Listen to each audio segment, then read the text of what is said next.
So I have around 20,000 readers a month who come to my site and read all about what I've been up to. I used to be a travel PR and I'm now a travel writer and a travel blogger and a travel editor. So I encompass all of that within SavoirThere. I think that for the average person, they find it hard to define what a boutique hotel really is. It can be a smaller property, an independent property, a property which is quirky, unusual, has its own way of doing things.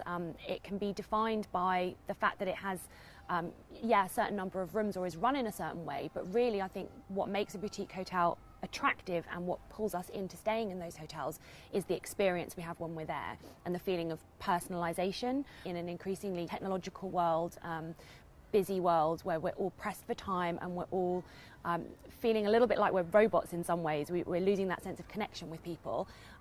We really enjoy going to a hotel where we're treated like a human again and we're really given a lot of attention and asked what's going to make our stay better for us. So instead of just being going to a chain hotel where we feel like we're just ticking boxes, we're given some real personal service, and it's that experience and that service and that sense of relaxation that we get from that makes us enjoy staying in a boutique hotel. One of the offerings that they can give to potential guests is to highlight restaurants and food experiences in the area around the hotel that they can recommend. I think that obviously hotels want to get their guests into their own restaurant, and that's absolutely fine, and I do really favour staying in boutique hotels which have a good on-site restaurant, because I think especially when you're on a city break, it's lovely to know that you can go to a hotel and that there's no guilt factor in eating in the hotel because the restaurant is one of the best restaurants in that city. It's always a challenge for boutique hotel owners because they've maybe never worked with you before, never worked with a blogger before, and maybe don't even know what a blogger is. And I find that once they've worked with you once, they always want to work with you again, and they're usually really pleasantly surprised by the amount of coverage and positive publicity that you give them. It's just getting over that sense of inertia, getting over the first hurdle, and just introducing them to the fact that it's going to be a good working relationship. And once you've done that, it's usually uphill from there. But it's just trying to persuade the boutique hotel owners that hosting a blogger is going to be a really great thing for them and really beneficial for them. One, Wi-Fi. Bloggers need Wi-Fi.